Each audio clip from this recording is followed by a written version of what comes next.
friends, welcome to your favorite show, Darbar.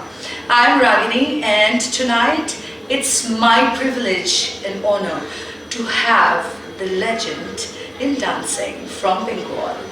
Her name is Alokananda, and she is a fantastic dancer, and why we love her is for her projects, the way she actually depicts the human life. And tonight we are going to talk to her about her career, her starting, when she started, what she felt, and with lots of other things. So let's welcome her in our show tonight. Welcome. Thank you.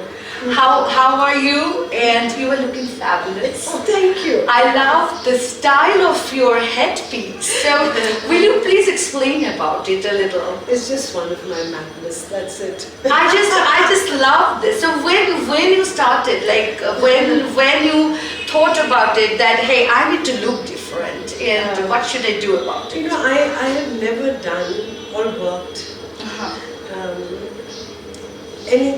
consciously. Everything just happened. Okay. And I've just followed my heart. And I have flowed like the name of, my name, that's the name of a river. I've just flowed on. This was, I remember I had performed Chitrangada, and each time I do any dance drama, I try to put in something new, something different than I did before. And this was one such. I had worn a turban as the warrior Chitrangada, the warrior princess. Yes. And I used that. And everybody commented on it, and everybody liked it. So I thought, why don't I wear it even otherwise? And that's how it started. Wow. And once it became a style statement, I just stuck to it. Yes, totally. I mean, totally. Because whenever we see you, we can identify you, whether you are so far away or even in a pic in the magazine. Yes, exactly. With that beautiful, I mean, you can see that it's all handmade and hand done. It's yes. It's very, very Bengal. Exactly. All right. So now I want my viewers to know a little about you. Who is this beautiful, lovely lady? Well, she is an Oris dancer, number one. Number two, she is a singer as well. Number three, she is an actress as well. Not really. Not really an actress, but you did some also. So I did. Yeah? I didn't. All right, so you asked to do that, no? Yeah. I was right. when I became Miss India first runner-up. That was way back in 1969. I'm a dinosaur. Yes, and that's when I was offered many films. In those days. But somehow I was only 18 years old then, and I said no, I don't want to work in films. I love the freedom of my stage, and that's where I remained. So when you first started, was there any kind of I can say like motivation from the house, or you just wanted to become a dancer? Well, I grew up amongst music, poetry, dance, especially from my mother's side. Okay. And I have always had the freedom to choose. That is something I'm extremely privileged about, and I thank my family, my parents, my late husband, my children. Everybody always supported me. I have never had to face any resistance from anybody. Yes, there would be some hiccups somewhere or the other, but I don't really bother about those things. And sometimes you need the hiccups that makes you take up challenges even more. Yeah. So I don't take it on the negative sense. Nobody has ever stopped me from my family. In fact, they have encouraged me. See, my first public solo dance performance was at the age of 4. So I will be completing 65 years of my dance. Congratulations! Thank you. It's a blessing that I'm still being able to perform. And I have never taken it up as a profession initially. I'll tell you something very honestly which I've realized lately. I love to dance. but I don't really like to perform. How is it? I don't know, but if you tell me to just dance all to myself, I'll be the happiest. Wow. But when I'm performing, it is like a commitment to the audience, and I just can't do all that I want to do any way I want, because there's a certain level of commitment, and I have to go by that, and that somehow takes away a bit of my freedom. Yes, true, because you have to think about their Live up to liking. something, yes. Exactly. The expectation that you have to fulfill. Yes. Yes. And why do I always have to be good? Tell me. If I don't Actually, want to no. be, I don't want. I will not be. I can't be. Not that I'm perfect, but my level of perfection may not be the level of perfection of other people. Right. It could be a lot less. But then, why do I always have to be perfect even to myself? I just need my freedom, because dance is liberation for me. And I always want to feel liberated when I dance. Maybe that's why I've always appreciated and tried to understand the value of freedom for others as well. True, and I love this concept and idea, the way you just spoke up, that why we have to be perfect all the time. I don't think it's... Why do I always have to look good? Right. I always have to be there for other people's expectations. Why can't I be me always? So who is the real Alokananda? The real... I really don't know. That's for other people to understand. Yes, what I know about myself, and I've realized this all very lately at this mature stage. I've never had any ambition in life. Are you serious? I am. So when you first started dancing, you never even thought that you will come so far and you will take this as a career? I've never taken it up as a career. No. Till I started my work with the prison. Really? Yeah, that's when I couldn't go to anybody for funding it, because I didn't start it as a project. So I didn't plan anything. There was no budget, because I had just gone to do a workshop. And it turned out to be a movement eventually. But I had no plans, so I had no money. Then I had to start taking an honorarium, charging an honorarium just to run this project. Because I've heard people say behind my back, not on my face, that I'm glorifying criminals. And that hurt. I said, I'm not going to go to anybody for any money. I'll just do it myself, whatever way I can. And things just fell into place. Yeah. I mean, maybe I had to sell my jewelry at one stage and all that. I had to do that. But then what am I going to do with this jewelry? I'm not going to take them up with me. At least let them come into some use to people. And maybe someday the prisoners will be seen in a different light.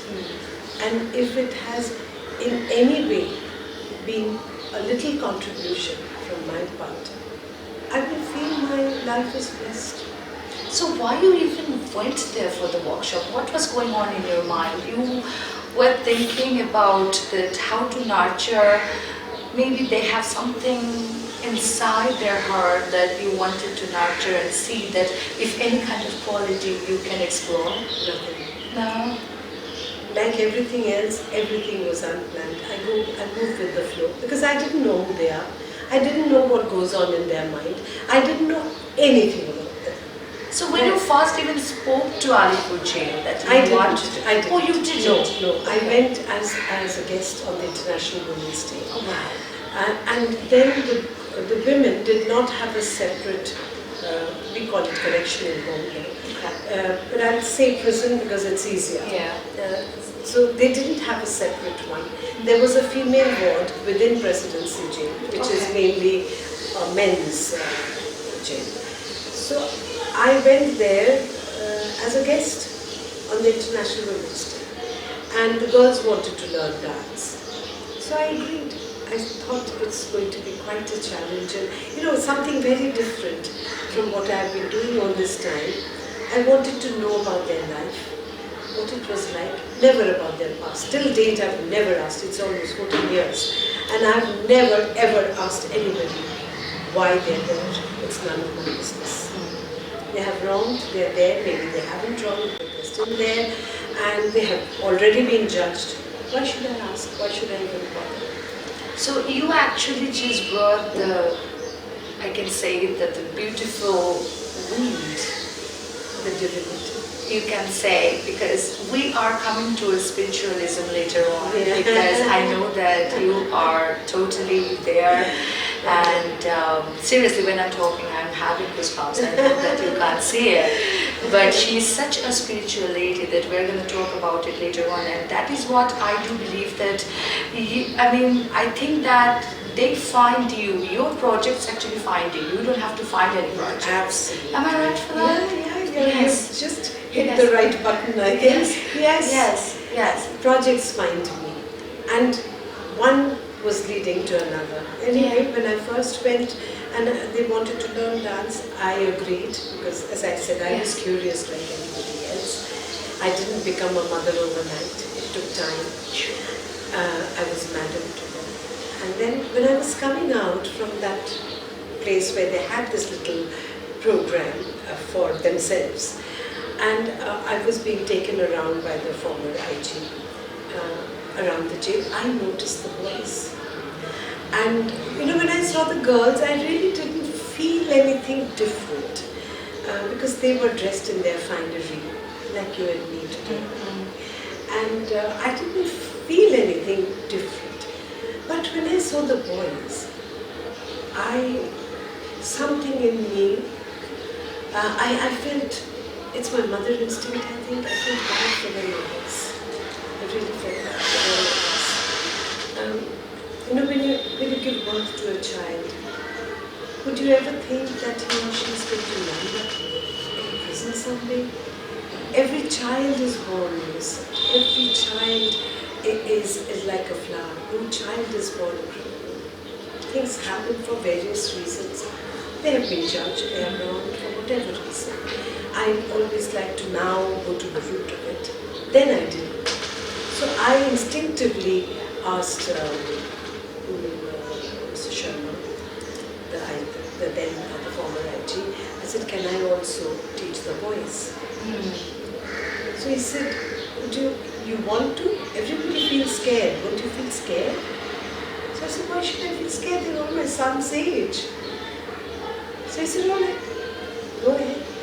So I started with 15 boys and 12 girls.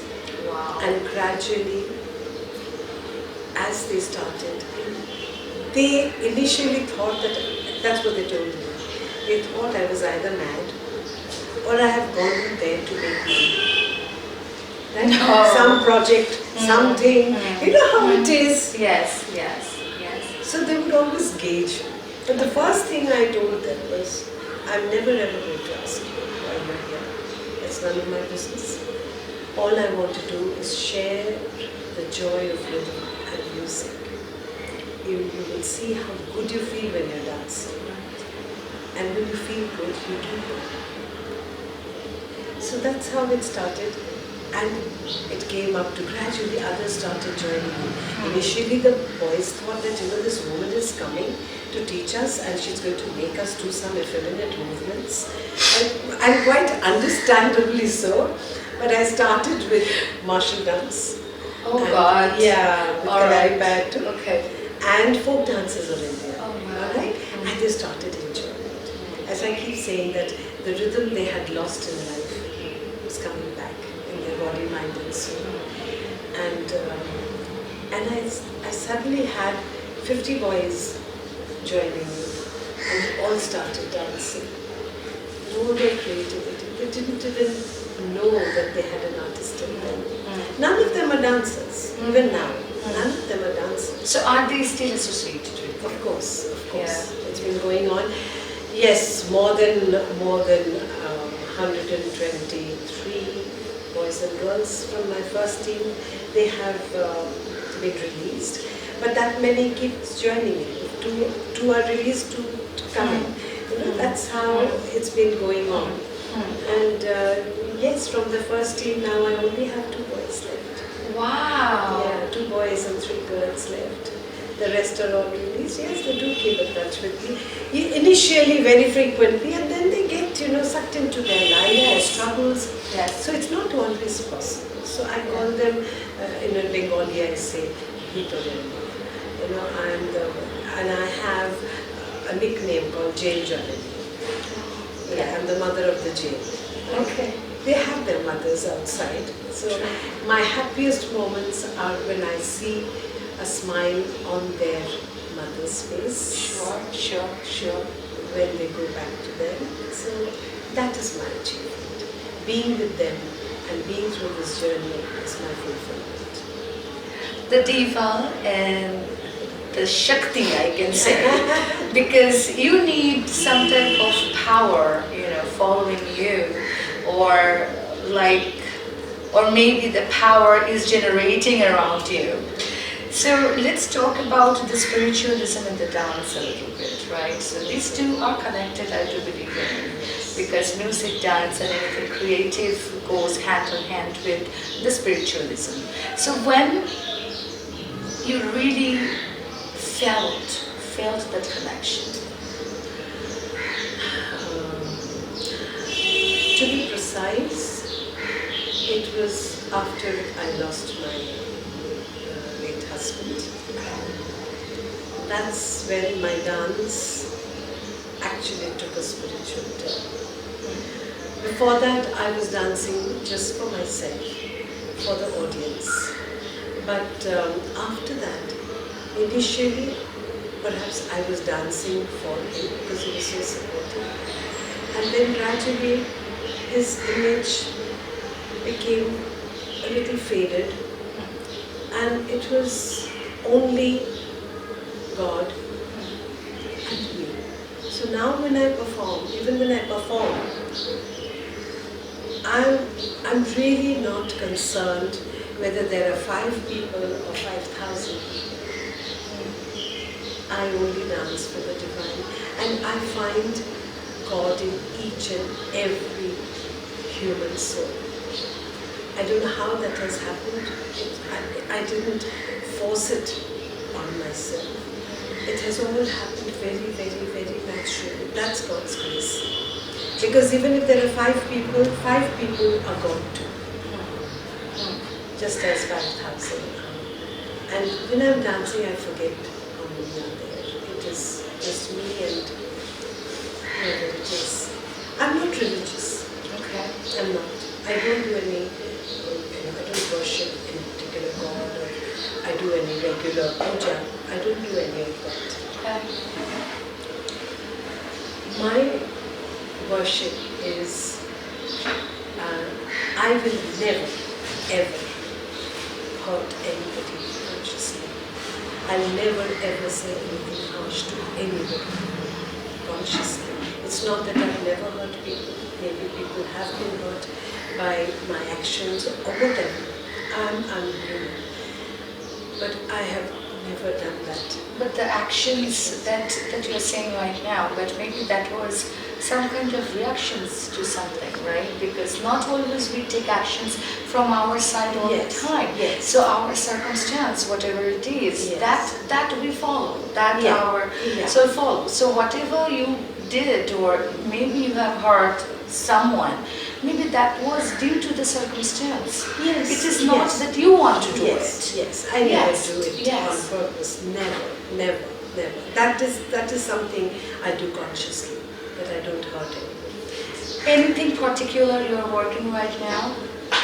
Yes. That your viewers are waiting for, that what's new coming up? Yeah. You See, my journey Yeah. with the prisoners will continue as long as I'm there, because they are helpless while they're inside. Yes. And they wait for me to go. Sometimes when I'm angry with them, like any mother would be for something or the other. I stop going for a while, and that's a huge punishment for them. And then they'll call me from the office and said, "Ma, are you angry with us?" Because Sorry. you are like their magical breeze who comes there and who is always motivating them for something different. And I suppose, people call it the dance therapy. I call it the love therapy.